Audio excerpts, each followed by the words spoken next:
Assalamualaikum warahmatullahi wabarakatuh.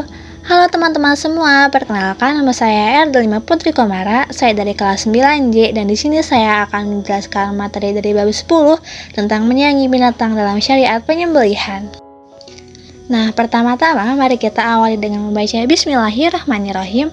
Lalu saya akan membacakan materi yang saya akan jelaskan. Yang pertama ada ketentuan penyembelihan, tata cara penyembelihan secara tradisional, dan tata cara penyembelihan secara mekanik.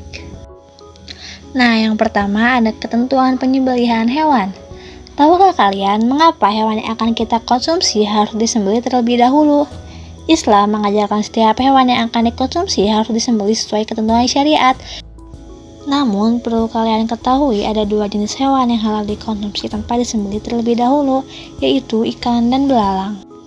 Penyembelihan hewan harus dilakukan dengan cara yang baik dan benar sesuai ajaran Rasulullah SAW. Penyembelihan hewan tidak sama dengan mematikan. Mematikan hewan bisa dilakukan dengan berbagai macam cara, seperti misalnya ditusuk, dicekik, diracun, atau dipukul. Penyembelihan yang disyariatkan dalam ajaran Islam adalah penyembelihan yang memenuhi ketentuan-ketentuan sebagai berikut. Yang pertama, penyembelih beragama Islam. Yang kedua, menyembelih dengan sengaja. Ketiga, penyembelih balik dan berakal. Keempat, penyembelih membaca basmalah. Nah, selain membaca basmalah, penyembelih juga disunahkan membaca shalawat dan takbir 3 kali. Perhatikan sabda Rasulullah SAW berikut ini.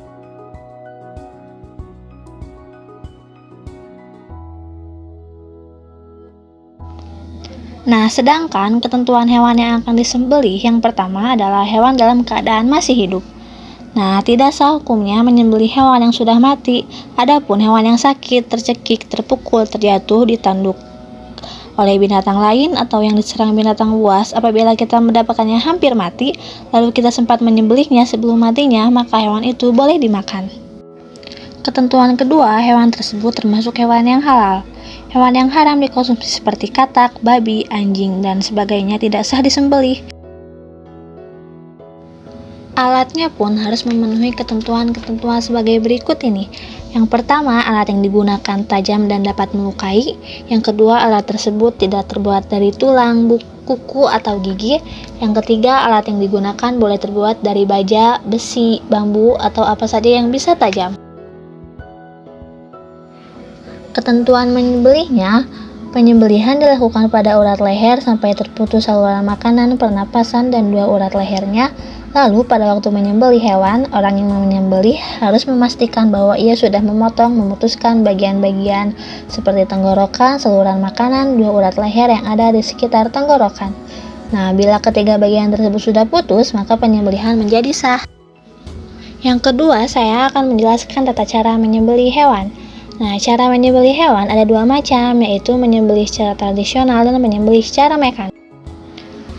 Cara menyembelih secara tradisional adalah yang pertama menyiapkan lubang penampung darah, lalu hewan yang akan disembelih dihadapkan ke kiblat, lambung kiri di bawah. Nah, kaki hewan dipegang kuat-kuat atau diikat, kepalanya ditekan ke bawah. Lalu leher hewan diletakkan di atas lubang penampung darah yang sudah disiapkan. Lalu penyembelih berniat untuk menyembelih. Keenam, membaca basmalah, sholawat Nabi, dan takbir. Yang terakhir, arahkan pisau alat penyembelih pada bagian leher hewan, sembelihlah sampai terputus tenggorokan, saluran makanan, dan lehernya.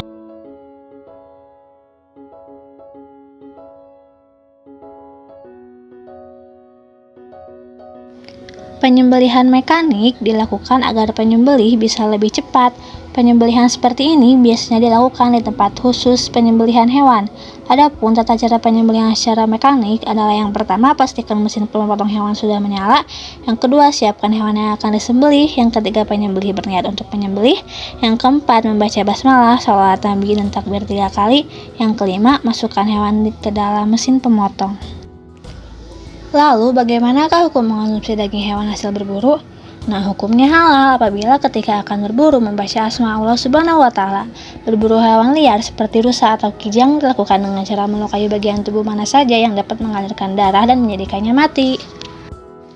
Itu dia penjelasan saya mengenai materi menyayangi binatang dalam syariat penyembelihan. Mohon maaf apabila tidak dimengerti ataupun ada kesalahan ya. Jika tidak dimengerti, dimohon untuk lebih giat belajar lagi. Akhir kata, wassalamualaikum warahmatullahi wabarakatuh.